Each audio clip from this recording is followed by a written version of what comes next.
Next, it passes into the pharynx and then into the larynx, which is known as the voice box. From here, the air passes down into the trachea, also known as the windpipe. The inner membrane of the trachea is covered in tiny hair cells called cilia, which catch particles of dust which are removed through coughing. The trachea is surrounded by 15 to 20 C-shaped rings of cartilage at the front and side, which help protect it and keep it open.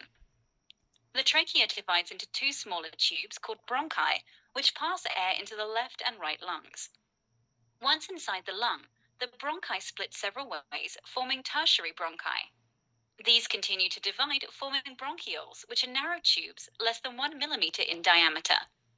Eventually, air enters alveolar sacs and alveoli, where gaseous exchange takes place.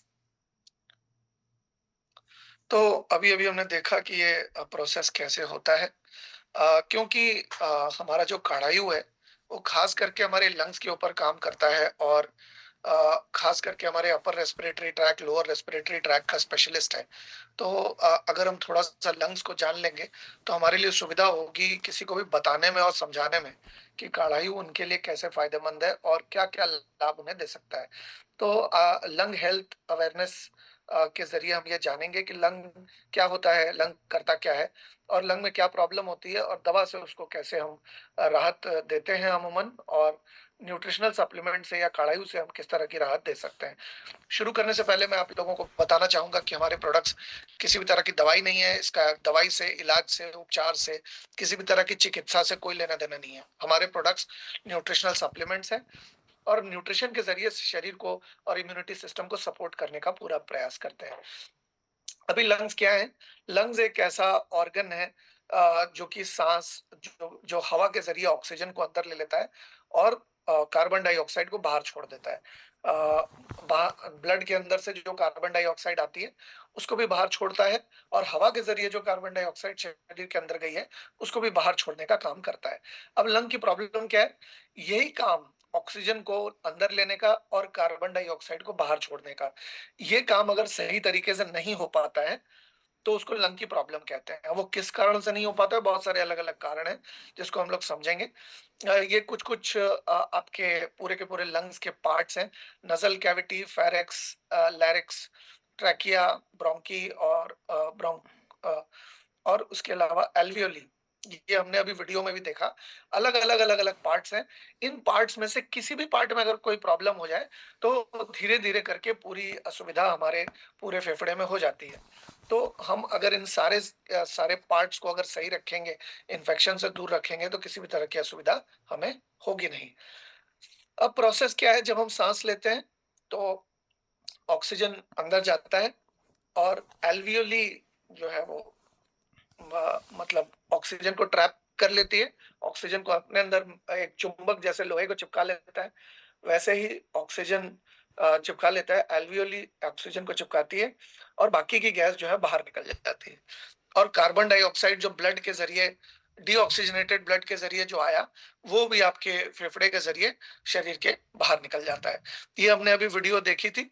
एक बार फिर video देख लेते हैं, हमारी clarity हो जाएगी और जो शुरू में लोग अवेलेबल नहीं थे, वो भी एक बार दोबारा से देख लेंगे।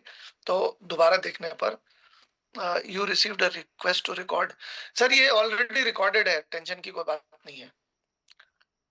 आप चाहते हैं तो मैं रिकॉर्ड दबा दूँगा, कोई दिक्कत नहीं, Recording in progress. क्लियर हो जाए कि ये जो अभी-अभी मैंने समझाया है, वो एक बार और वीडियो के ज़रिए हम समझ लेते हैं। The function of the respiratory system is to transport air into the lungs and to diffuse oxygen into the bloodstream and carbon dioxide out. It is separated into the upper and lower respiratory tracts. Air enters the upper respiratory tract through the mouth or nose and nasal cavity, where it is filtered, warmed, and moistened. Next, it passes into the pharynx and then into the larynx, which is known as the voice box. From here, the air passes down into the trachea, also known as the windpipe. The inner membrane of the trachea is covered in tiny hair cells called cilia, which catch particles of. ये जो part आपने देखा cilia का, ये The part function of the आपको respiratory खास system is to देखने की ज़रूरत है। From here, the air passes down into the cilia, which catch. ये वाला पार्ट आपको ध्यान से देखने की ज़रूरत है, क्योंकि ये जो तौलिए के जैसे रेशे होते हैं, वैसा ही एक पार्ट आपके फेफड़े के एंटर करने के ठीक पहले होता है। और जब ज़्यादा गंदगी आए, ज़्यादा धुआँ आए, सिगरेट का हो या गाड़ियों का धुआँ हो, आप पॉल्यूटेड जगह पे रहते हो या धूल हो, वो जाकर इस जगह पर बैठ जाती है, जम जाती है, जिसकी वजह से इसके लिए बिल्कुल असंभव हो जाता है और गंदगी को अपने अंदर समेटना और गंदगी को आपके ब्लड के अंदर मिक्स होने से रोकना इसके लिए असंभव हो जाता है, क्योंकि जिस तादाद में गंदगी इसको झेलनी पड़ती है, अ, वो उस तादाद में वो निष्कासन नहीं कर पाता गंदगी का। यानी कि अपने आप को साफ उतनी स्पीड में नहीं कर पाता जितनी स्पीड में आजकल के आधुनिक गंदगी उसे गंदा कर रही है। तो ये अगर गंदा हो जाए लंबे समय में तो दिक्कत हो सकती है। तो आगे और समझते हैं कि ये प्रोसेस क्या है। Particles of dust which are removed through coughing. The trachea is surrounded by 15 to 20 C shaped rings of cartilage at the front and side, which help protect it and keep it open. The trachea divides into two smaller tubes called bronchi, which pass air into the left and right lungs. Once inside the lung, the bronchi split several ways, forming tertiary bronchi. These continue to divide, forming bronchioles, which are narrow tubes less than 1 millimeter in diameter. Eventually, air enters alveolar sacs and alveoli, where gaseous exchange takes place. तो ये हमने देखा कि ये किस तरह से होता है। अब यही चीज़ अगर ये जितने भी पार्ट्स हैं, जो हमारी साँस जाती है, वो अलग-अलग हिस्सों से होकर गुज़रती है, हमारे फेफड़े के पास जाती है और फेफड़े में भी एक पीपल के पत्ते को उल्टा करें तो जिस तरह से नसें बनी होती है, उसी तरह की हमारे फेफड़े में होती है। और इन नसों में अगर किसी भी तरह की प्रॉब्लम हो या फेफड़े में प्रॉब्लम हो या साँसों की नली में कोई प्रॉब्लम हो, इतने सारे अलग-अलग पार्ट्स आपने देखे, उनमें से कहीं प्रॉब्लम हो या वो जो तौलिए वाली परत मैंने बताई, वहाँ पर कोई प्रॉब्लम हो, तो अलग-अलग जगह पे प्रॉब्लम, अलग-अलग जगह पे इन्फेक्शन को अलग-अलग नाम से हम जान सकते हैं। ये इतनी तरीके की समस्या हमारे फेफड़े को हो सकती है। एस्बेस्टोसिस हो सकता है, अस्थमा हो सकता है, अ अ, ब्रोंकिएटाइटिस हो सकता है, ब्रोंकाइटिस हो सकता है, क्रोनिक ऑब्स्ट्रक्टिव पल्मोनरी डिजीज़ हो सकता है, सीओपीडी कहते हैं, कोविड-19, croup, uh cystic fibrosis, influenza, lung cancer, uh, meso mesothelioma, pneumonia, pulmonary fibrosis, pulmonary nodules, respiratory syncytial virus, tuberculosis, ये अलग-अलग तरह की समस्या है। और यहाँ पर लिखा भी हुआ है कि किस तरह की समस्या क्या होती है, क्यों होती है, ये सब का भी संक्षिप्त विवरण यहाँ पर दिया हुआ है। आपको मेरा पीएचडी कराने का कोई मकसद नहीं है, सिर्फ़ आपको ये बता रहा हूँ कि फेफड़े की अगर देखभाल ना की जाए तो लंबे समय में क्या कुछ नहीं हो सकता हमारे फेफड़ों के साथ। तो अगर हम नहीं चाहते कि ये सारी असुविधा हो, अगर हम नहीं चाहते, ओह! ये क्या खुला? ओह! मत हो, तो हमें क्या करना चाहिए? अ, अगर बहुत सारे लोग दवाइयों का सेवन करते हैं, इस तरह की प्रॉब्लम्स को अपने शरीर से दूर रखने के लिए या अपने आप को एक टेम्परेरी रिलीफ देने के लिए, लेकिन दवाइयाँ क्या करती हैं? टेम्परेरी रिलीफ रिलीफ देती है। कुछ ही समय तक वो आपको जो है वो फ़ायदा या कह लीजिए मतलब आराम दे पाती है। क्षणिक आराम होता है, कम समय के लिए। और ये होता कैसे है? जिस भी जगह पर जो भी इन्फेक्शन होता है, उस इन्फेक्शन का दमन करके, उस इन्फेक्शन को दबा के, उस इन्फेक्शन को कुछ देर तक कंट्रोल करके आपको टेम्परेरी रिलीफ देती है। लेकिन क्योंकि वो इन्फेक्शन को जड़ से उठाकर बाहर नहीं फेंक रही होती, इसकी वजह से आपको वो प्रॉब्लम भी लगातार लंबे समय तक बनी रहती है। दवाई लेने के बावजूद भी वो प्रॉब्लम बनी रहती है। इससे क्या है कि दवाई खाने वाले या दवाई बेचने वाले या दवाई बनाने वाले लोगों का एक सदाबहार मार्केट तो बना रहता है, लेकिन जो पेशेंट है वो या जो असुविधा में है, जिसको किसी भी तरह की फेफड़े से रिलेटेड असुविधा है, वो लंबे समय तक भोगता ही रहता है और उसके पास कोई मतलब साफ विकल्प नहीं होता अपने तकलीफ से खुद दूर करने का। इसके अलावा एक और तरीका है जिससे दवाइयाँ करती हैं, थोड़ा लाभ देती हैं। ये क्या करती हैं कि टेम्परेरी डायलेशन, यानी कि वो जो पाइप है या वो जो नसें हैं, जिससे वो जो विंड पाइप है जिससे कि जा रहा है फेरिंक्स और लैरिंक्स से और आपकी विंड पाइप्स से, वो वाला पार्ट थोड़ा-सा डायलेट हो जाता है, थोड़ा चौड़ा हो जाता है। चौड़ा होने के बाद क्या होता है कि जो ऑब्स्ट्रक्शन जनरेट हो रहा है, जो असुविधा, जो बाधा आ रही है, वो बाधा वाला जो गैप है वो चौड़ा हो जाता है, तो सांस ज़्यादा अच्छी लंबे समय में आती है। तो जब सांस ज़्यादा आती है, तो लगता है कि कुछ देर के लिए आराम मिल गया। लेकिन ये जो है एक शॉर्ट टर्म सॉल्यूशन है, एक लॉन्ग टर्म प्रॉब्लम को लेकर। हम लोग जब न्यूट्रिशन के थ्रू इसको करते हैं, यानी कि कार्डायू जब हम देते हैं, तो वो माइक्रो न्यूट्रिएंट्स देता है लंग के फंक्शन को बेटर करने के लिए। लंग्स लंग्स को जो न्यूट्रिशन चाहिए अपने फंक्शन को परफॉर्म करने के लिए, अपने काम को पूरा करने के लिए, अपने अपने खुद की सफाई करने के लिए, वो सारा का सारा काम लंग्स प्रॉपरली कर पाए, उसके लिए लंग्स को जो खुराक चाहिए, जो पोषण चाहिए, जो आहार चाहिए, वो लंग्स को कार्डायू देता है। इसके अलावा केमिकल टॉक्सिन, हमारा शरीर नॉर्मल गंदगी को निकालने के लिए सक्षम है, लेकिन अगर बेतहाशा गंदगी आए, तो बेतहाशा गंदगी को शरीर एक बार में नहीं निकाल सकता चुटकी बजाते ही। या हमारे शरीर के अंदर जो रासायनिक गंदगी आती है आजकल के डेट की, वो रासायनिक गंदगी को निकालने के लिए शरीर नहीं बना है। शरीर नेचुरल गंदगी को निकालने के लिए सक्षम है, लेकिन रासायनिक गंदगी को नहीं निकाल सकता। ऐसे में वो माइक्रो न्यूट्रिएंट सपोर्ट करते हैं केमिकल टॉक्सिन को, फेफड़े में जमे हुए केमिकल टॉक्सिन को शरीर से बाहर निकालने के लिए। और हमारे upper respiratory tract, lower respiratory tract, हमारे फेफड़े में, और वो जो मैंने आपको दिखाई थी, एक तौलिए जैसी जो परत होती है, जो रेशे रेशे निकले होते हैं बहुत सारे, टूथब्रश के ब्रिसल्स की तरह, तो उसको भी पूरी तरह से साफ करती है।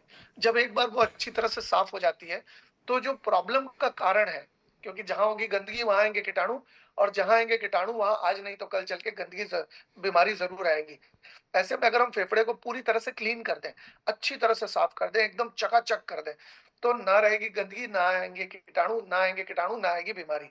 तो जब अच्छी तरह से साफ हो जाता है, तो बीमारी के रहते हुए भी अगर हम अच्छी तरह से फेफड़े को साफ कर दें, क्लीन कर दें, एकदम चकाचक कर दें, तो बीमारी कमजोर पड़ जाएगी, इन्फेक्शन कमजोर पड़ जाएगा, और उसे हमारे शरीर को छोड़कर जाने के लिए बाध्य होना होगा।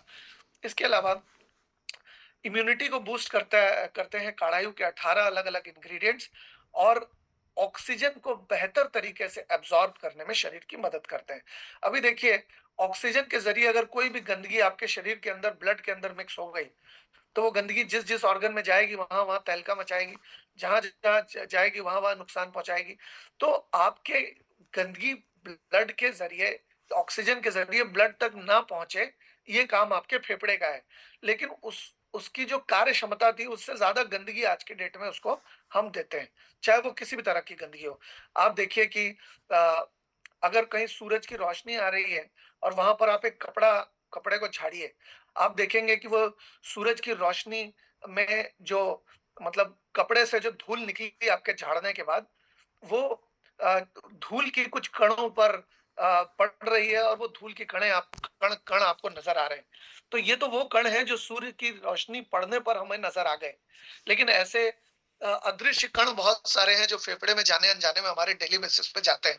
चाहे वो गाड़ी के पीछे या ट्रक के पीछे आप बाइक चला रहे हो, या आप सड़क पे चहलकदमी कर रहे हो, चाहे आप किसी सिगरेट पीने के आसपास वाले के आसपास घूम रहे हो, तो या फैक्ट्री का धुआं हो या चिमनी का धुआं हो, वो सारा का सारा आपके फेफड़े को एब्जॉर्ब करना पड़ता है। और ये जो रासायनिक गंदगी है, फेफड़ा उसको साफ नहीं कर पाता।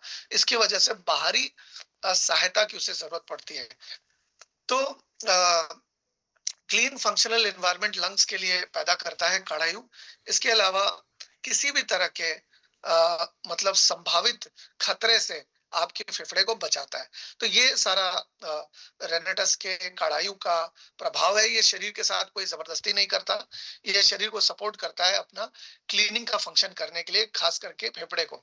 इसके अलावा अगर आप फेफड़े से रिलेटेड किसी को असुविधा है और आप उसको कार्डायू भी देते हैं, तो आप उनको ये जरूर कहें कि वो ठंडे पानी से बचें। अ, ठंडी तासीर का जो खाना है, क्योंकि हमारे शरीर के अंदर अगर ठंडी तासीर की चीज जाए, तो सुबह में अमृत का काम करती है, दोपहर में हाजमे को बेहतर बनाती है, और रात को जहर का काम करती है। यानी कि जो ठंडी तासीर का जो खाना है, वो रात को तो खाना ही नहीं चाहिए। लेकिन अगर किसी को जुकाम हो, तो वो सुबह भी खाएगा तो दिक्कत हो सकती है। और हमारा जो काढ़ायु है, वो थोड़ी सी गर्म है उसकी तासीर, जिसकी वजह से इसका जरूरत से ज्यादा सेवन ना करें तो बेहतर रहेगा। दिन में 3 बार आप ले सकते हैं ठंड में खास करके, लेकिन 3 बार से ज़्यादा अगर आप ना लें तो बेहतर है। इसके अलावा जितने साफ माहौल में आप रहेंगे, जितने साफ वातावरण में, जितने साफ परिवेश में रहेंगे, उतना अच्छा रहेगा। इसके अलावा अगर किसी को फेफड़े की खास समस्या है, तो वो भाप भी ले सकते हैं, जैसे कोविड में बहुत सारे लोगों ने ली थी। इसके अलावा गर्म पानी का सेवन करें, क्योंकि गर्म पानी जो है या गर्म तापमान जो है, वो किसी भी तरह के इन्फेक्शन का जानी दुश्मन होता है। अगर आप गर्म का सेवन करते हैं तो आपका इन्फेक्शन कमजोर होता है। अगर आपके शरीर के अंदर किसी भी सर्दी जुकाम या किसी भी तरह की असुविधा ने जकड़ लिया है आपको, तो गर्म पानी आपको काफी ज्यादा मदद करेगा।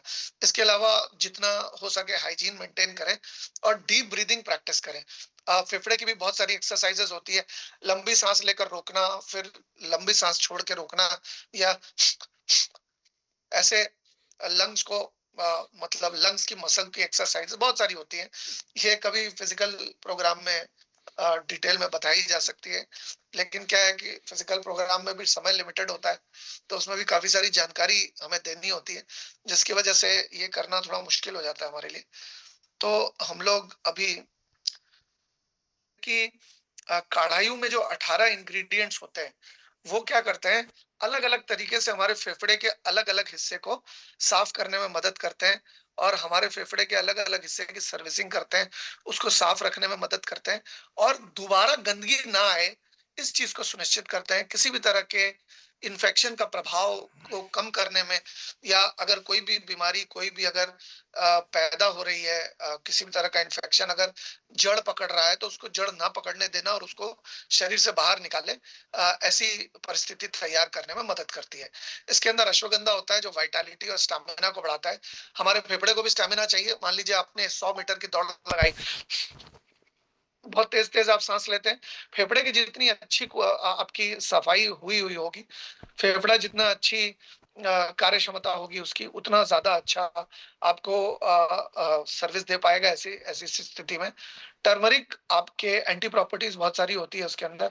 Antibiotic, antiseptic, anti viral, anti inflammatory, anti microbial, anti parasitic, anti pyretic, anti fungal, anti, इस बहुत सारी अलग अलग एंटी प्रॉपर्टीज होती है टर्मरिक के अंदर। तो टर्मरिक इसमें अच्छी खासी मात्रा में पाया जाता है, जो कि एंटीबायोटिक का काम करता है, और शरीर के अंदर जो भी गंदगी है, शरीर के अंदर जो भी ऐसी चीज है जो कि नहीं होनी चाहिए, उसको कीटाणुओं को मारने में और शरीर से बाहर भगाने में सक्षम है। इसके अलावा इसके अंदर दालचीनी है, जो कोर्टिसोल यानी कि तनाव को कम करती है। जब भी आपका फेफड़ा तनाव में होता है तो सिकुड़ जाता है, और फेफड़ा अगर सिकुड़ जाता है तो आप सांस लंबे समय में लंबी सांस नहीं ले पाते। आपको बहुत सारे लोगों को अस्थमा में भी इसी तरह की दिक्कत होती है। तो जब सिनेमन या दालचीनी जब जाती है सिस्टम के अंदर, तो वो कोर्टिसोल से लड़ने में आपकी मदद करती है। आंवला आपके फेफड़े को डिटॉक्सिफाई करने में, या विष हरण या गंदगी को बाहर निकालने में मदद करता है। हरी चाय यानी कि ग्रीन टी एंटीऑक्सीडेंट का काम करती है, और आपके फेफड़े की सर्विसिंग करती है बहुत अच्छी तरह से, यानी कि टॉप टू बॉटम हर जगह को वो क्लीन करके उसको एंटीऑक्सीडेंट देती है, ताकि वहां पर अगर कोई भी जीवाणु हो या कोई भी अगर नुकसान करने वाले जीव हो, तो वहां पर एंटीऑक्सीडेंट ज्यादा मात्रा में प्रोवाइड करती है, ताकि वो उसको हरा सके, वो उसको पछाड़ सके और शरीर से बाहर निकाल सके। इसके अलावा ब्लैक पेपर होता है इसके अंदर, गोल मिर्च, जिसको काली मिर्च कह सकते हैं, काली मिर्च। तो काली मिर्च क्या करती है, इंसोमेनिया से हटाती है, और ये बहुत गर्म तासीर की होती है। गर्म तासीर की कोई भी चीज आप देखेंगे कि जब आप कोई मिर्च खा लें या कोई गर्म कोई ऐसी चीज खा ले, तो आपके नाक में से पानी आना शुरू करता है। नाक में से पानी, यानी कि वो इतनी गर्माहट देता है कि फेफड़े के अंदर अगर कोई गंदगी जमी हुई है, तो लिक्विड के फॉर्म में आपके नाक से बाहर आना शुरू हो जाती है। तो ठीक उसी तरह से जब आप ब्लैक पेपर का सेवन करते हैं, ब्लैक पेपर युक्त काढ़ाई का सेवन करते हैं, तो भी आपके नाक में से जितनी भी गंदगी होती है, और जब आप सुबह सो के उठते हैं तो काफी सारी निकल चुकी होती है और निकल रही होती है नाक से, और उस निकलने के प्रोसेस को काढ़ाई फास्ट कर देता है। और काढ़ाई मतलब ब्लैक पेपर काढ़ाई फास्ट कर देता है। इसके अंदर अदरक होती है, जो आपके ब्लड वेसल्स को या आपके लंग्स को डायलेट करने में मदद करती है, ताकि सांस अच्छी तरह से जा पाए। अगर बलगम जमी हुई है, कोई भी इन्फेक्शन ने आपके लंग्स को अगर बिल्कुल पकड़ा हुआ है, तो वो उसको छुड़ा कर आपके फेफड़े के ज़रिए उसको बाहर निकालने की क्षमता इसके अंदर होती है। इसके अलावा शंखपुष्पी होती है इसके अंदर, जो कि कोर्टिसोल लेवल को कम करने में मदद करती है और जो गंदगी है उसको डाइजेस्ट करके आपके सिस्टम से निकाल देती है। जी, आपने सही सुना। जो गंदगी है उसको पचाकर शरीर से बाहर निकालने का एक व्यवस्था पैदा करती है। कोरिएंडर होता है इसके अंदर, जो कि आपके आर्टरीज एंड वेन्स की हेल्थ के लिए बहुत अच्छा होता है। जो आपके लंग्स है, लंग्स के अंदर अंदर का जो पार्ट है उसको, बर्तन को जैसे हम मांजते हैं, ठीक उसी तरह से ये अंदर से हमारे श्वसन प्रणाली जो है, या जो हमारे सांस लेने का जो सिस्टम है, उसको अंदर से बर्तन मांजने की तरह मांज देते हैं, ताकि जो हमारा जो फेफड़ा है, हमारे जो लंग्स है, वो बहुत अच्छी तरह से साफ हो जाए। इसके अलावा क्लोव होता है इसके अंदर, जो हमारे ऑर्गन्स की सर्विसिंग करता है, बोन हेल्थ को अच्छा रखता है। इसके अलावा तुलसी होती है इसके अंदर, इम्यूनिटी बूस्ट करने में जिसका बहुत बड़ा योगदान है। हम बहुत सारे जगहों पे उनकी पूजा भी करते हैं और ये इम्यूनिटी को बूस्ट करने के लिए बहुत अच्छा माना जाता है। खास करके सर्दी जुकाम और इस तरह की चीज में बहुत ही अच्छी तरह से ये काम करता है। इसके अलावा नटमेग, मुलेठी, अदुल्त, इकनिशिया, ब्रह्मी, एस्पर्डिटा, ज़ेंथोन और विटामिन सी भी बहुत अच्छा योगदान करती है हमारे फेफड़े को पूरी तरह से साफ करने के लिए। और एक बार साफ हो जाता है तो दोबारा गंदा ना होने देने के लिए ये काफी सारा योगदान करती है। अब इसको यदि हमें अच्छी तरह से साफ, क्योंकि अगर कोई भी चीज हमारे ब्लड के अंदर पहुंच गई, कोई भी गंदगी अगर हमारे ब्लड के अंदर पहुंच जाती है, तो ब्लड के जरिए वो हर जगह पहुंच सकती है। और जहां जहां गंदगी, जिस जिस ऑर्गन में गंदगी जाएगी ब्लड के जरिए, वहां नुकसान पहुंचाएगी। तो अगर हम फेफड़े को साफ कर दें, तो हमारे सांस के जरिए तो कोई गंदगी हमारे फेफड़े में जाएगी ही नहीं। और साथ ही साथ अगर आप किसी को बता रहे हैं, तो आप एक एक और एग्जांपल दे सकते हैं कि हमारे जो दूध वाली चाय लोग पीते हैं, उसमें सिस्थिनिन और मेथिनिन नाम के दो एसिड्स होते हैं, अमाइनो एसिड्स कह सकते हैं, एसिड भी कह सकते हैं। वो बहुत ही तरल होते हैं और जब उसमें चीनी मिलाते हैं तो चीनी में सल्फर होता है। तो एक तरह का सल्फ्यूरिक एसिड पैदा होता है जब सल्फर सिस्टीनिन और मेथिनिन के साथ मिल जाता है।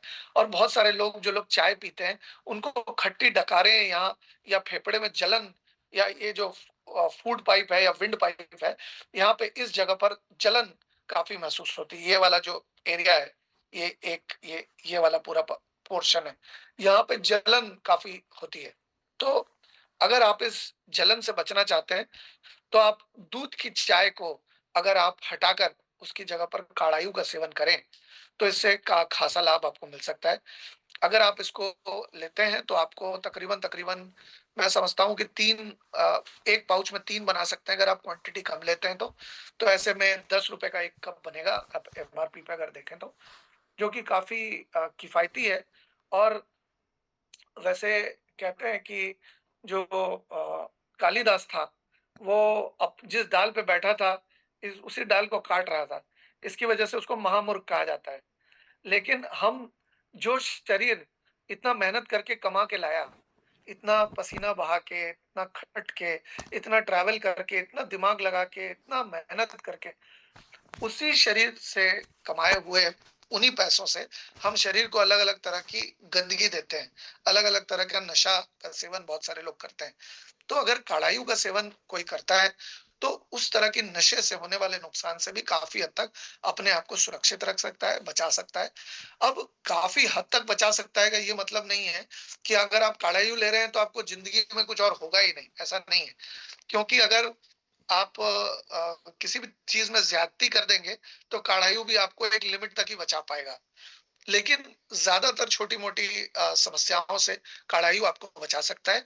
और आप अगर खुद भी थोड़ा सजग रहते हैं, खुद भी थोड़ा अगर आप सचेत रहते हैं, और आप जनरल हाइजीन का ख्याल रखते हैं, तो बहुत फायदा आपको हो सकता है।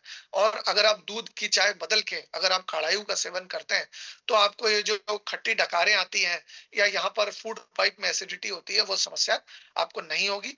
और आपका जो फेफड़ा है, वो, उसकी कोई ऐसी दुकान तो है नहीं जहां पर जाके आप एक्स्ट्रा फेफड़ा खरीद लें। फेफड़े की कोई दुकान है क्या मार्केट में, कि गए और भाई साहब एक फेफड़ा दे दीजिए, हमारा एक खराब हो गया है। अरे भाई साहब 2 फेफड़े दे दीजिए, हमारा खराब हो गया है। ऐसी कोई दुकान है क्या? दिनेश जी के मतलब बॉडी के पार्ट की दुकान नहीं है। तो आपके पास जो ऊपर वाले ने दिया है, उसको अगर आप संजो के रखेंगे, अगर आप उसकी सर्विसिंग बेहतर तरीके से करेंगे, तो आपको लंबे समय तक सर्विस देगा और उसमें कोई भी असुविधा आएगी नहीं। तो आशा करता हूँ कि आप काढ़ाई का सेवन करेंगे और आप और लोगों को काढ़ाई का सेवन कराएँगे भी।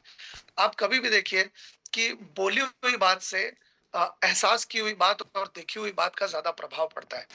तो आप कभी भी किसी को मुँह से बोलकर कम कम सुनाएँ और आप उनको चखा दें। आप देखिए अंग्रेज जो जिन्होंने चाय लोगों को पिलानी शुरू की तो पहले फ्री में पिलाई थी। अंग्रेजों ने पहले चाय फ्री में पिलाई थी और फिर धीरे-धीरे फिर पैसा लेना शुरू कर दिया। आप देखेंगे कि बहुत सारी मल्टीनेशनल कंपनीज़ भी जब कोई प्रोडक्ट लॉन्च करती है, तो पहले उसका सैंपल देती है, आपको फ्री में इस्तेमाल करने के लिए देती है, ताकि आपको एक अनुमान लग पाए कि वो कितना लाभदायक है, उसका टेस्ट कैसा है, वो आपको कैसे फ़ायदा कर सकता है। ये इत्यादि, इत्यादि जब आपको एहसास हो जाता है, तो आप ज़्यादा बेहतर तरीके से अ, एक बेहतर इन्फॉर्म्ड डिसीज़न ले पाते हैं कि आपको वो प्रोडक्ट लेना चाहिए या नहीं लेना चाहिए। आप देखिए जब आप कपड़े खरीदने जाते हैं तो आपको ट्रायल कराया जाता है। आपको दिखाया जाता है कि वो पहनकर आपको कैसा लगेगा। अगर पहनकर अच्छा लगेगा तब आप उसको खरीदते हैं या आपको फिटिंग अच्छी होगी, ये पहनकर आप अच्छे दिखेंगे तो आप उसको खरीदते हैं। जब आप कोई रियल एस्टेट के फ्लैट को खरीदने जाते हैं तो वहाँ पर भी आपको मॉडल फ्लैट दिखाया जाता है। एक टच एंड फ़ील दिया जाता है आपको कि वो फ्लैट आपको कैसा लगेगा, वो फ्लैट आपको किस तरह का दिखेगा। जब आप गाड़ी खरीदने जाते हैं तब आपको टेस्ट ड्राइव दी जाती है। टेस्ट ड्राइव देकर आपको बताया जाता है कि ये देखिए आपको गाड़ी इस तरह की इस तरह का एहसास देगी। तो जब आप किसी को कढ़ाई देंगे, तो आप बोलिए कम, उसको चखा दीजिए, उसको थोड़ा-सा आप कढ़ाई पिला दीजिए। आप एक छोटा-सा थर्मो फ्लास्क अपने पास रख सकते हैं, जिसमें आप अपने लिए कढ़ाई बनाकर ले जाइए और वो अपने छोटे से बैग में भी आप रख सकते हैं। कभी भी आपसे कोई भी मिला तो आप उसको थोड़ा-सा कढ़ाई खुद भी पीजिए और उसको भी पिलाइए। ज़्यादा कुछ बोलिए मत, पहले पिला दीजिए। वो बोलेगा क्या है ये? तो आप बोलिए नहीं कुछ अच्छी चीज़ होगी, हम भी पी रहे हैं, आप भी पीजिए। हम ये लाए हैं हमें मतलब बहुत ही मतलब मैं अपने आप को बहुत ही भाग्यशाली महसूस करता हूँ कि मुझे इस चीज़ के बारे में पता चला। नहीं तो बहुत सारी चीज़ें हैं, लेकिन अच्छी चीज़ें उसके बारे में हमें पता भी नहीं चलता। लेकिन मैं अपने आप को बहुत ही खुशनसीब मानता हूँ कि मुझे इस अच्छी चीज़ के बारे में पता चला। आप भी इस्तेमाल करिए। ये लीजिए। आप प्रोडक्ट के बारे में क्या गुणवत्ता है, क्या है, नहीं है, वो बाद में समझा सकते हैं। पहले उसको थोड़ा चखा तो दीजिए। पहले वो चख लेगा, उसको लगेगा कि अच्छा इसमें तो बड़ी अच्छी-अच्छी चीज़ें हैं। अच्छा इसका टेस्ट तो अच्छा लग रहा है। अच्छा इससे तो अच्छा लग रहा है। तो वो जो एहसास है, वो एहसास उन्हें प्रोडक्ट को खरीदने के लिए बाध्य कर देगा। आप उन्हें वो एहसास दीजिए। जैसे कि गाड़ी वाला दे रहा था, टेस्ट ड्राइव देके, जैसे कपड़े वाला दे रहा था, ट्रायल देके, जैसा कि रियल एस्टेट वाला एक मॉडल फ्लैट दिखा के आपको एहसास दे रहा था। जैसे अलग-अलग चीज़ों के ट्रायल होते हैं और उसके बाद आप उसको लेते हैं। ठीक उसी तरह से आप काढ़ाई का भी आप सैंपलिंग करें। थोड़ा-थोड़ा आप उन्हें दे दें और थोड़ा आप उन्हें चखा दें और थोड़ा-सा उनको दे दें ताकि घर जाके वो इस्तेमाल करें। जब वो घर जाके इस्तेमाल करेंगे ना, तो वो जो प्रोडक्ट घर पे इस्तेमाल करेंगे काढ़ाई, तो वो प्रोडक्ट ही उनका फ़ॉलो अप करेगा। आपको मुँह से ज़्यादा कुछ बोलने की ज़रूरत नहीं पड़ेगी।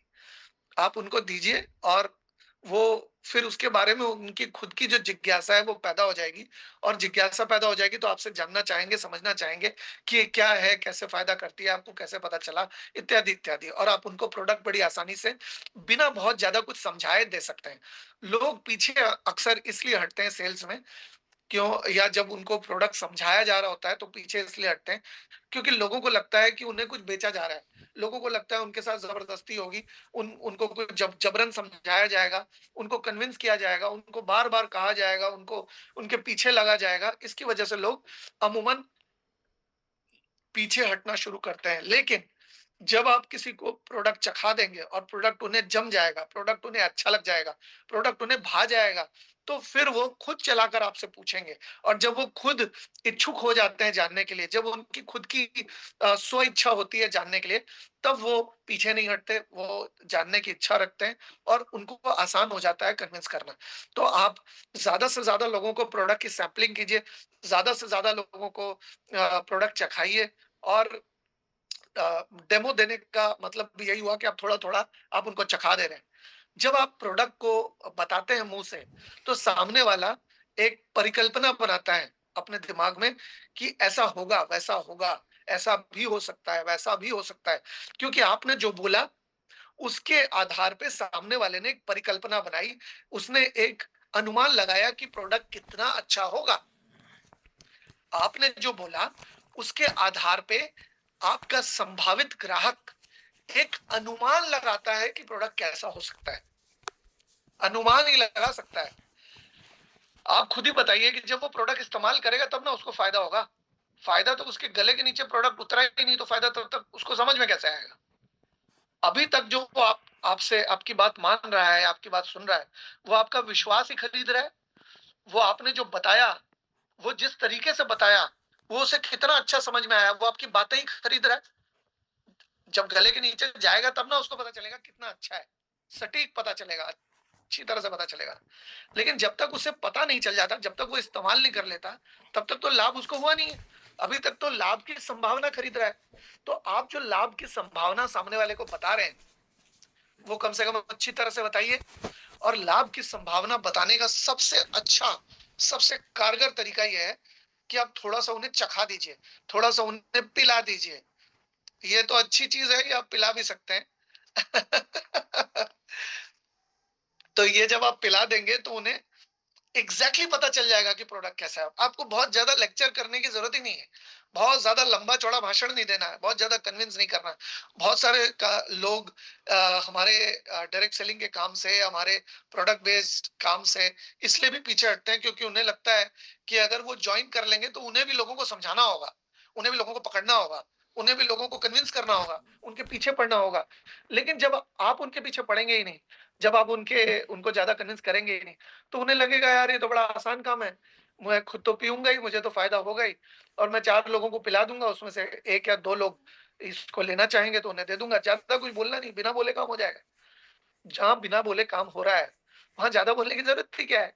आप लोगों को थोड़ा सा चखा दीजिए, उनको एक सैंपल दे दीजिए, वो घर में जाके इस्तेमाल करेंगे। हाँ, वो अगर इच्छा जाहिर करें कि ये क्या है, कैसे है, 2-4 सवाल करें, तभी प्रोडक्ट दीजिए सैंपल के तौर पे। अगर ज्यादा सवाल ना पूछे तो सैंपल मत दीजिए, और उनके सामने पीजिए। अगर वो ज्यादा ना पूछे, पहली बार ना पूछे, तो दूसरी बार आप उनके सामने पी लीजिए, उनको बताइए मत। जब आप उनके सामने कुछ इस्तेमाल करेंगे ना, तो उनके मन में इच्छा पैदा होगी कि यार ये क्या है, मुझे तो इसने बताया भी नहीं। तो जब किसी को नहीं बताते हैं तो उसके मन में ज्यादा जो है इच्छा पैदा होती है जानने की, समझने की। तो आप काढ़ाइयों को अलग अलग तरीके से आप बता सकते हैं। फेफड़े को कंप्लीट क्लीन करने का एक सिस्टम बता सकते हैं। आप पूछ सकते हैं कि आपने क्या अपने फेफड़े को अंदर से नहलाया है क्या? लास्ट टाइम कब नहलाया था? मैं तो नहलाता हूँ। मेरे पास एक ऐसी मतलब उम, सौभाग्य से मुझे एक चीज़ पता चल गई जिससे फेफड़े को नहला सकते हैं। तो मैं तो नहलाता हूँ, डेली नहलाता हूँ, और इस पूरी तरह से साफ करने के बाद मुझे बड़ा अच्छा लगता है, और किसी भी तरह की कोई भी असुविधा फेफड़े से रिलेटेड मुझे होती नहीं है। तो ये चीज़ मुझे बड़ी अच्छी पता चली। इतना बोल के चुप हो जाइए, आप देखिए कि सामने वाला क्या रिस्पॉन्स देता है। सामने वाला इच्छा पैदा हुई है कि नहीं सामने वाले के अंदर जानने की, ये आपको पता चलेगा तो बेहतर रहेगा। इसके अलावा हम लोग अभी बात करने वाले हैं, इसके बाद हम लोग बात करने वाले हैं एलोस्टिन के बारे में। ओके, एलोस्टिन के बारे में बात करने वाले हैं। फ्रेंड्स, एलोस्टिन क्या है कि एक एक टूथ जेल है। आमतौर पे मार्केट में टूथपेस्ट आपको बहुत सारे मिलते हैं। आप इसको टूथ जेल या एलोस्टिन बोलने की आदत डालिए। बहुत सारे लोग वो एलोस्टिन वाला कोलगेट बोलते हैं। तो ये ऐसा करना थोड़ा उचित नहीं है, क्योंकि ऐसा करके आप किसी और कंपनी के प्रोडक्ट की ब्रांडिंग कर रहे हैं। तो आप किसी और प्रोडक्ट की ब्रांडिंग ना करें। आप रेनेटस के साथ काम कर रहे हैं, आप रेनेटस के प्रोडक्ट की ब्रांडिंग करें। मुँह को हम साफ क्यों करते हैं? क्योंकि इसमें बैक्टीरिया होती है, और बैक्टीरिया मुँह के अंदर जाएगी, तो मुँह में बदबू आएगी, मुँह गीला रहता है दिन में। लेकिन दिन में क्या होता है कि लार आती है और हम उसे निगल जाते हैं। लार मुँह में आती है, हम निगल जाते हैं, जिसको थूक भी कहते हैं, सलाइवा भी कहते हैं, उसको लार भी कहते हैं। तो ये जो है लार हमारे मुँह में आती है, और ये हमें घोट लेते हैं। थोड़ी देर में आती है, फिर घोट लेते हैं, फिर आती है, फिर घोट लेते हैं। तो इस वजह से ये लगातार चलती रहती है। आती है, जाती है, आती है, जाती है। इस वजह से दुर्गंध नहीं आती। लेकिन रात को जब हम सोते हैं, तो हमारा मुँह रहता है गीला और रात को तो हम घोटते नहीं हैं, तो मुँह लंबे समय तक गीला रहता है, तो वहाँ बैक्टीरिया आती है, बैक्टीरिया पैदा होती है। गीली जगह पे बैक्टीरिया पैदा होती है और मुँह तो सुबह-शाम, दिन-रात गीला ही है। तो जब बैक्टीरिया की वजह से जो बैक्टीरिया पैदा होती है, तो उसकी वजह से सुबह बदबू आती है। और मार्केट में जितने भी पेस्ट मिलते हैं, जितने भी मुँह को साफ करने वाला सामान मिलता है, उसमें एक में भी बैक्टीरिया से लड़ने की ताकत नहीं है। एक भी ऐसा इंग्रीडिएंट मार्केट के टूथपेस्ट में नहीं है, जो बैक्टीरिया को हरा सके, बैक्टीरिया को शरीर के बाहर निकाल सके, मुँह के बाहर निकाल सके। अब आप खुद ही सोचिए कि अगर आपके घर के मेन गेट पे अगर गोबर लगा हुआ है, तो जो भी आएगा उसका गोबर पे पैर लगेगा और पूरे घर में आपका गोबर-गोबर हो जाएगा। और ये जो हमारा मुँह है, ये हमारा मुख्य द्वार है। हमारे शरीर के अंदर जो भी जाता है, ज़्यादातर यहीं से जाता है ना? तो अगर यहाँ गंदगी होगी, तो गंदगी अंदर भी जाएगी और जहाँ गंदगी होगी, वहाँ कीटाणु आएँगे, जहाँ कीटाणु आएँगे, वहाँ बीमारी आएगी। तो अगर आपको इसको साफ रखेंगे, तो गंदगी अंदर जाएगी नहीं और गंदगी अंदर नहीं जाएगी, तो बीमारी भी नहीं आएगी। ये सारी चीज़ें जो मैं आपको बता रहा हूँ, ये सारी चीज़ें आप कस्टमर को भी बता सकते हैं। अब मुँह में बैक्टीरिया की दुर्गंध आई, मार्केट वाले जितने भी पेस्ट थे, उसमें एक भी ऐसा इंग्रीडिएंट नहीं है, जो बैक्टीरिया को मुँह से हटा सके। अब वो करता क्या है? वो बैक्टीरिया के ऊपर सुगंध की एक परत जमा देता है। सुगंध की परत की वजह से दुर्गंध सामने नहीं आती। दुर्गंध होती है, बैक्टीरिया होता है, लेकिन वो छुप जाती है कुछ देर के लिए। जब तक सुगंध का प्रभाव रहता है, तब तक दुर्गंध हावी नहीं होती। और फिर 1, 2 या 4 घंटे, 6 घंटे बाद जब सुगंध का प्रभाव कम हो जाता है, तो बदबू फिर से आने लगती है। आपको क्या लगता है, जिन लोगों के मुँह से बदबू आती है, क्या वो ब्रश नहीं करते? ब्रश तो करते होंगे, लेकिन फिर भी बदबू क्यों आती है? क्योंकि उनका जो टूथपेस्ट है, वो बैक्टीरिया के ऊपर बेअसर है, काम नहीं करता। बैक्टीरिया को सिर्फ छुपाता है सुगंध की एक परत से। लेकिन एलोस्टीन में मैंगोस्टीन होने के साथ-साथ एलोवेरा है, जो बैक्टीरिया का जानी दुश्मन है। ये बैक्टीरिया को पूरी तरह से मुँह से खदेड़ के बाहर निकालता है और जब बैक्टीरिया नहीं रहता, तो बैक्टीरिया की दुर्गंध भी कहाँ से आएगी? दुर्गंध पैदा तो बैक्टीरिया की वजह से ही हो रही थी और बैक्टीरिया ही शरीर से बाहर चला जाएगा, मुँह से बाहर चला जाएगा, तो बैक्टीरिया से होने वाली गंध भी चली जाएगी। इसी वजह से आप देखेंगे कि एलोस्टीन से जो लोग ब्रश करते हैं, उनकी मुँह की स्मेल बिल्कुल न्यूट्रल होती है, ना तो खुशबू आती है, ना बदबू आती है। बिल्कुल मुँह की जैसी नेचुरल स्मेल होनी चाहिए, वैसी हो जाती है, जैसी बचपन में थी। लेकिन आम तौर पे जो लोग मार्केट वाले टूथपेस्ट को करते हैं, उनके मुँह से ब्रश करने के बाद तुरंत तो खुशबू आती है, लेकिन थोड़ी देर बाद वो बदबू में तब्दील हो जाती है। ठीक है? दूसरी बात कि जो भी इंग्रीडिएंट सबसे पहले लिखा होता है किसी भी प्रोडक्ट में, वो सबसे ज़्यादा तादाद में होता है। किसी भी प्रोडक्ट में जो सबसे पहले नंबर पे लिखा है, वो सबसे ज़्यादा तादाद में है उसमें और जो दूसरे नंबर पे लिखा है, वो उसके बाद सबसे ज़्यादा है और जो लास्ट में लिखा है, वो सबसे कम है। आम तौर पे जो मार्केट में टूथपेस्ट मिलते हैं, उन टूथपेस्ट में क्या सबसे ज़्यादा होता है? Calcium carbonate.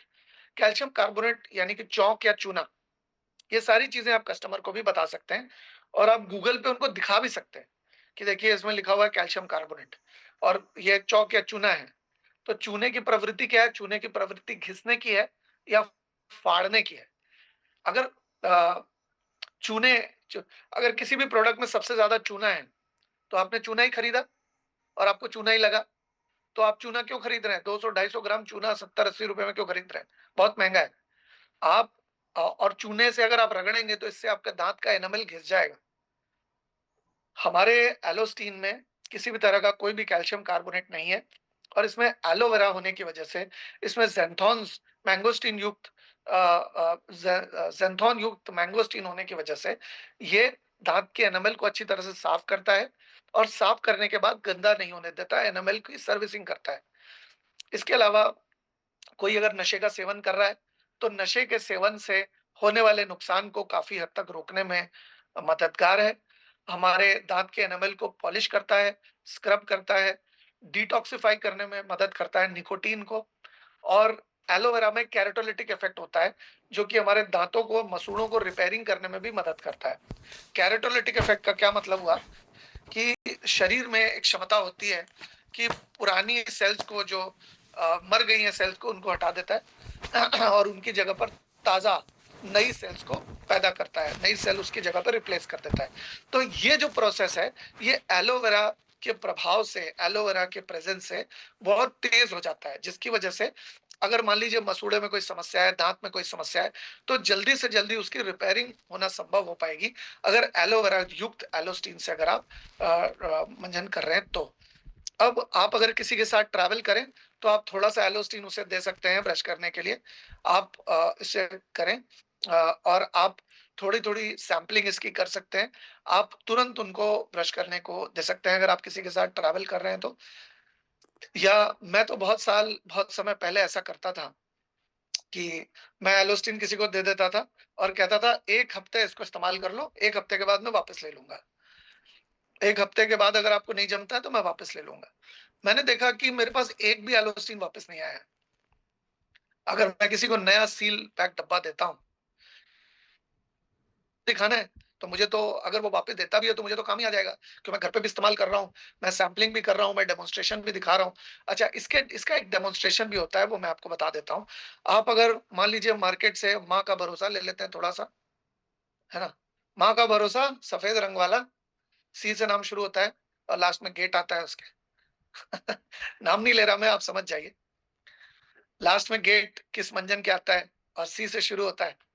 तो आप थोड़ा-सा एलोस्टिन ले लीजिए अपने अ, अंगूठे और इंडेक्स फिंगर के बीच में और थोड़ा-सा आप वो माँ का भरोसा ले लीजिए इंडेक्स फिंगर और अंगूठे के बीच में और आप 30 सेकंड या 1 मिनट आप इसको ऐसे-ऐसे करिए, ठीक है?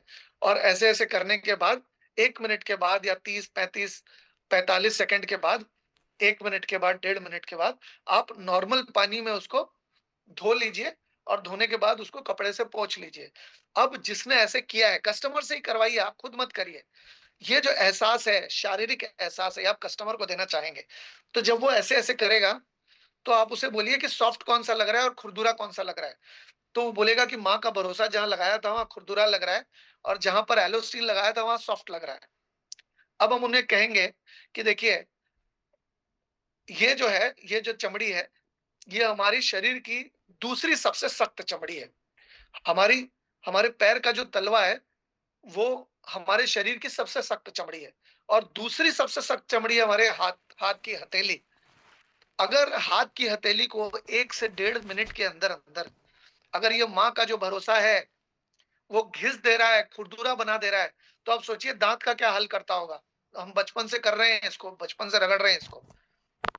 और मैं आपको साइंटिफिक बात बताता हूँ, जब आप ये रिस्ट का पूरा दबाव लगाते हैं ब्रश करते समय, कुछ लोग ये रिस्ट को बहुत कड़ा कर लेते हैं, बहुत टाइट कर लेते हैं, ब्रश करते समय जल्दी-जल्दी में। जल्दी-जल्दी करना है तो रिस्ट को टाइट करना पड़ेगा। हल्के हाथ से आप जल्दी कभी कर नहीं सकते, हल्के हाथ से आप ज़ोर नहीं लगा सकते। ज़ोर करना पड़ेगा तब आप अच्छा, जब आप इसको रिस्ट को दबाते हैं, तो आप 5 केजी जितना वज़न देते हैं। 5 केजी जितना आप कभी वजन देने की मशीन में आप जितना जोर से ये ब्रश करते हैं, उतना अगर वजन देने वाली मशीन में आप करेंगे, तो आप देखेंगे 5 केजी जितना वजन आप ये रिस्ट से दे देते हैं अपने दांत में। आप सोचिए कि कैल्शियम कार्बोनेट यानी कि चौक या चूना आप 5 केजी का वजन डाल के अगर रगड़ेंगे, तो जैसा बर्तन में जैसे घिसने के निशान हो जाते हैं बार-बार धुलने के बाद, वैसे निशान आपके दांत में क्यों नहीं पड़ेंगे? डेफिनिटली पड़ेंगे। लेकिन दाँत सफ़ेद हैं, इसकी वजह से आपको पता नहीं चलेगा, आपको एहसास नहीं होगा। तो आप अगर एलोस्टीन से दाँत को साफ़ करते हैं और आप इस तरह से डेमोंस्ट्रेशन दिखाते हैं किसी को भी, तो उनको आप ये दिखा सकते हैं कि देखो, इतनी सख्त चमड़ी को अगर ये घिस दे रहा है, तो दाँत का क्या हाल करेगा। आप बचपन से लेके आज तक जो दाँत का नुकसान करते आ रहे हैं, वो आपके टूथपेस्ट की वजह से ही हो रहा है। तो ये चीज़ आप सिम्बॉलिक डेमोंस्ट्रेशन अगर उनको दिखा देते हैं, तो इससे बहुत आसान हो जाएगा किसी को भी समझाना और किसी को भी एहसास कराना कि ये जो मार्केट में मिलने वाले टूथपेस्ट हैं, वो कितने ज़्यादा हानिकारक हैं और हमारे एलोस्टीन से इस्तेमाल करने पर कितना लाभ हो सकता है उनका। साथ ही साथ आप उनको ये भी बता सकते हैं कि हमारा जो एलोस्टीन है उसको इस्तेमाल करने पर बहुत किफ़ायती भी पड़ता है। ₹1.29 से ₹1.30 का इसका खर्च पड़ता है, लेकिन मार्केट वाला जो पेस्ट है उसका ₹1.5 तक का खर्च पड़ता है, एक बार ब्रश करने का। तो ये चीज़ आप उनको सिंबॉलिक डेमोंस्ट्रेशन से भी दिखा सकते हैं। अगर उनको ये समझ में आ गया कि प्रोडक्ट किफ़ायती भी है और प्रोडक्ट की क्वालिटी भी बेहतर है, तो हर कोई मिडल क्लास फैमिली में को बिलॉन्ग करने वाला यही चाहता है कि बेहतर से बेहतर क्वालिटी का प्रोडक्ट उन्हें किफ़ायती से किफ़ायती दाम में मिले। अब अगर आप ये प्रूव कर सकते हैं उनको कि एलोस्टीन उनके लिए किफ़ायती है और एलोस्टीन अभी जो इस्तेमाल कर रहे हैं उससे बेहतर क्वालिटी है, तो वो कुछ भी हो जाए वो एलोस्टीन ही इस्तेमाल करेंगे। और एक बार मेरा विश्वास मानिए, एक बार अगर उनके घर में एलोस्टीन घुस गया, तो दूसरा और कोई भी पेस्ट उनके घर में घुस नहीं पाएगा। अगर आप और मैं एलोस्टीन को ना एक एंट्री लेवल प्रोडक्ट मानता हूँ। आप देखेंगे कि पीपल का जो पेड़ है, पीपल का पेड़, बरगद का पेड़, ये जो पेड़ होते हैं, ये इसका बीज अगर किसी दीवार पे गिर जाए, तो दीवार पे एक छोटा-सा नन्हा-मुन्ना सा पौधा बरगद का या पीपल का उग जाता है, ठीक है? और जैसे-जैसे मतलब बड़ा मासूम सा पौधा लगता है वो, लेकिन जैसे-जैसे वो बड़ा होता है, वो दीवार को जकड़ लेता है। फिर थोड़ा और बड़ा होता है तो दीवार को फाड़ देता है। ठीक उसी तरह से आप जब किसी के घर में एंट्री ले रहे हैं, आप जब किसी से प्रोडक्ट की गुणवत्ता को शेयर कर रहे हैं, तो एलोस्टीन एक बहुत ही एंट्री लेवल का प्रोडक्ट हो सकता है। एक बहुत ही एंट्री लेने के लिए बहुत आसान प्रोडक्ट हो सकता है, क्योंकि इसका प्राइस बहुत ज़्यादा नहीं है। इसकी वजह से बहुत आसानी से एंटर कर जाएगा, किसी के भी घर में बहुत आसानी से प्रवेश कर जाएगा।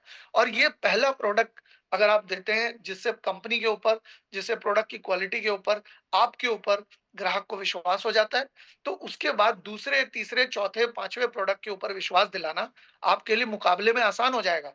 क्योंकि रेनेटस कंपनी के ऊपर उसको भरोसा हो गया है एलोस्टीन का इस्तेमाल करने के बाद।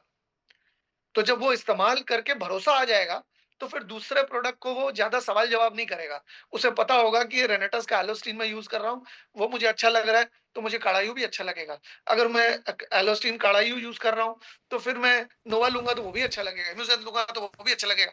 एक ब्रांड के रेनेटस का ब्रांड, एक पॉजिटिव ब्रांड, एक पॉजिटिव इमेज उसके दिमाग में बच जाएगी। तो एंट्री करने के लिए और सीसी को स्टेबल रखने के लिए एलोस्टीन से बेहतर प्रोडक्ट हो नहीं सकता। तो आप अलग-अलग तरीके हैं डेमोंस्ट्रेशन के, ये आप सीख लीजिए। और ये जो मैंने आपको बताया, ये आपको रट्टा मारना है इस बात का। जो मैंने बताया, जिस तरह से मैंने बताया, उसको जितना संक्षिप्त में हो। तो आशा करता हूँ कि आज के सेशन में जो आपने जाना है, सीखा है, समझा है, उसको आप लागू करेंगे और लागू करके आप अपने लिए रिटेल का ऐसा बड़ा एम्पायर खड़ा करेंगे कि उसके बाद आंधी आ जाए, तूफान आ जाए, वो हिल नहीं पाएगी। आप विश्वास रखिए कि बहुत सारे लोग फैक्ट्री खोलते हैं। फैक्ट्री खोलते हैं ना? फैक्ट्री खोलते हैं। फैक्ट्री में प्रोडक्शन होता है और प्रोडक्शन जितना होता है, उसके हिसाब से पैसे जाते हैं। ठीक? अब मान लीजिए आपके 50 से 100 कस्टमर बन गए एलोस्टीन के, तो वो तो एलोस्टीन से ब्रश करना बंद करेंगे नहीं। और ये जो 100 प्रोडक्ट आपके बिक रहे हैं या ये जो 50 प्रोडक्ट आपके बिक रहे हैं एलोस्टीन के, वो जब-जब जाएँगे तब-तब पैसे आएँगे, ब्रश करना बंद नहीं करेंगे, आपके पास पैसे आना बंद नहीं होंगे।